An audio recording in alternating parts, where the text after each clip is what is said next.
Kwa majina naitwa Mohamed Bitegeko, afisa michezo wa halmashauri ya jiji la Mwanza. Awali ya yote kwanza niwapongeze sana uongozi wa Rolling Stone, lakini niwapongeze kamati kwa kufanya mashindano katika mkoa wetu wa Mwanza, hususan katika wilaya hii ya Nyamagana. Sisi kama serikali tumefaidika na mengi, kuanzia ngazi ya watoto, ngazi ya makocha, ngazi ya waamuzi, lakini pia hata management namna ya kuandaa matukio makubwa kama haya ambayo tulitarajia yangekuwa makubwa zaidi, kwa kushirikisha na timu za nchi za nje. Sisi tunapongeza sana, tumefaidika.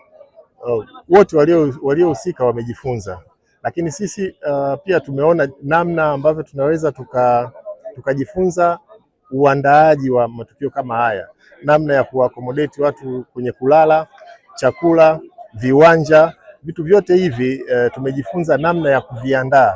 Wakati mwingine wa mashindano kama haya tunatarajia tutafanya mambo makubwa zaidi, kwa sababu tayari tumejifunza. Kupitia ofisi yako halmashauri ya jiji la Mwanza, vituo vingi kukuza katika hii, tumeshuhudia kituo kimoja kutoka kati ya jiji. Una lipi la kuambia wana viongozi wa vituo? Tunavyo vituo hususan wilaya ya Nyamagana, tunavyo vituo kadhaa vinalea watoto na kukuza vipaji.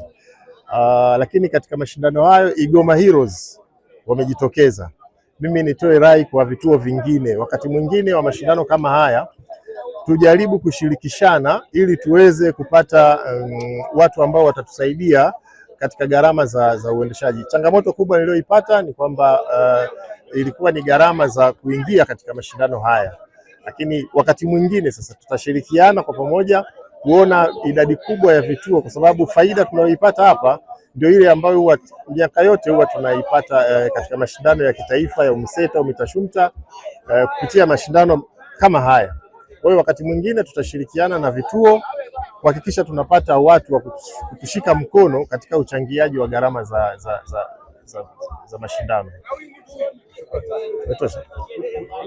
Tunapata mchezaji mzuri, tunapata kiongozi mzuri anaipenda nchi yake kupitia michezo. Katibu, niko sawa? Kwa hiyo tusione hili jambo ni jambo dogo, na mimi kama mwalikwa nimepewa zawadi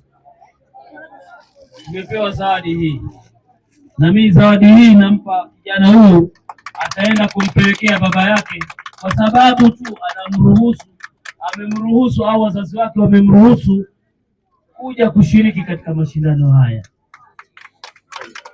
La mwisho ni kwamba vijana wetu muwe na upendo, mpendane wenyewe kwa wenyewe, mpende nchi yenu, muwe wazalendo kwa nchi yetu kwenye taaluma zetu za masomo na michezo kadhalika, na kuwaheshimu wakubwa ambao wanaotuongoza. Kwa hiyo kijana unaitwa nani? Azan nani? Azan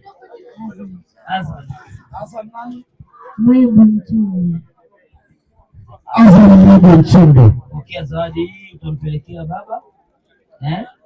Sawa Ukifika mwambie baba amepewa na mwenyekiti wa chama cha mpira mkoa wa Mwanza. Mwenyekiti, kiongozi yuko wapi wao? Mwenyekiti, kiongozi wa hii timu yuko. Tafadhali mlinde huyo mtoto, na zawadi yake ikishafika kwa wazazi wake watapata moyo zaidi ya kuwatoa watoto waje kucheza. Asanteni sana. Asante sana. Kwa majina naitwa Hamisi Suleiman Kilinga, ni mkurugenzi wa taasisi ya michezo ya African Sports Youth Park yenye makazi yake kule halmashauri ya wilaya Mbogwe mkoani Geita. Taasisi hii ndio imeanza kuratibu mashindano ya Rolling Stone yaliyokuwa yakifanyika zamani katika jiji la Arusha chini ya muasisi Mzee Ali Mtumwa. Mashindano haya yamefanyika kwa kiasi kikubwa, kwa maana mwanzo, lakini changamoto zilizotokea, lakini mpaka tumetamatisha kwa uzuri kabisa. Lengo limefikiwa kwa sababu zawadi zimetolewa, lakini pia watoto wamecheza, timu nyingi zimehamasika. ukija kuangalia mashindano haya yalikuwa yanafanyika katika nchi za Afrika Mashariki na Kati, lakini kwa mwaka huu tumefanya kwanza kwa ndani kwa taasisi za michezo zinazopatikana ndani ya nchi, kwa maana ya kufanikiwa timu zaidi ya 25 zimeweza kushiriki. Kwa hiyo hayo ni mafanikio makubwa, lakini kwa maana ya maandalizi kwa ujumla, maandalizi yameenda vizuri. Changamoto za hapa na pale haziwezi kukosekana. Mfano, miongoni mwa changamoto baadhi ya timu nyingine zina kushindwa kugharamika gharama zile za malazi. Hizo nafikiri ni changamoto ambayo hata pale nimeweza kuzungumza, lakini tofauti na hiyo hakuna changamoto yote iliyojitokeza. Mashindano yamefanyika vizuri, kila mtu ameona, kila kitu kimekuwa cha wazi. Kwa hiyo binafsi yangu niseme kwa mwakani sasa mashindano haya kama jinsi mgeni rasmi Mheshimiwa mkuu wa mkoa wa Mwanza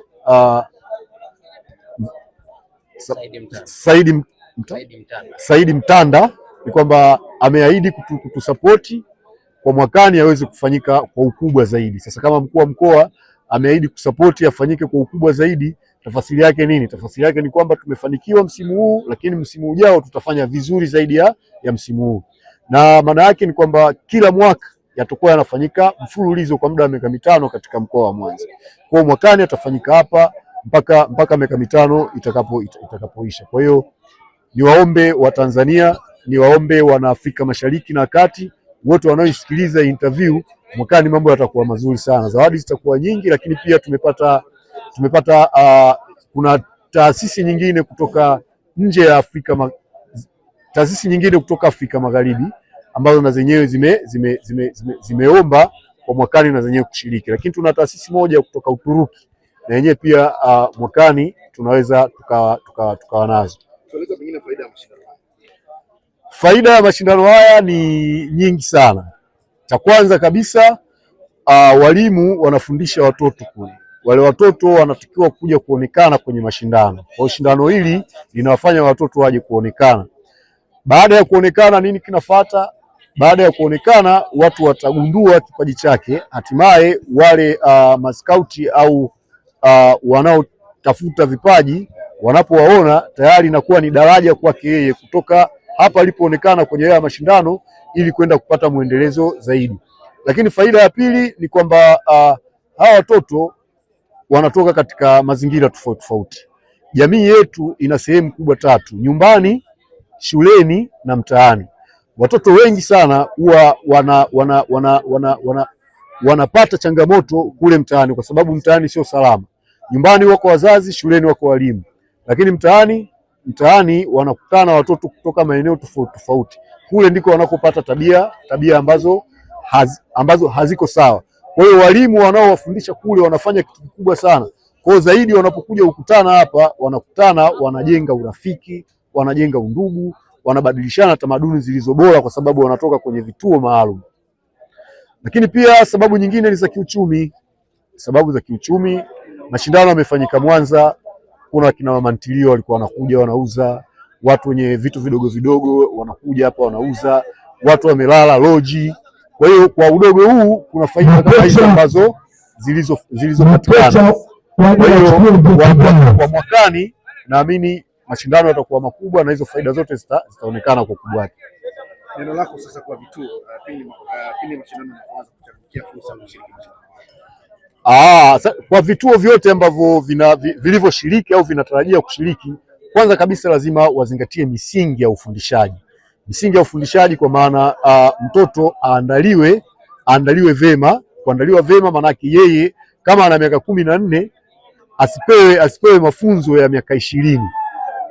Hapo nadhani atakuwa ameandaliwa vizuri. Lakini katika masuala ya kinizamu, lakini pia nizamu nyingine ni kwa upande wa makocha vile vile. Kocha anakuja hapa anajiandaa kuchukua tu kombe, kwa hiyo ana udanganyifu unakuwa mkubwa sana. Kwa swala hilo nadhani kamati ya ufundi imelisimamia vizuri kabisa. Hakukuwa na changamoto kubwa iliyojitokeza kwenye hilo.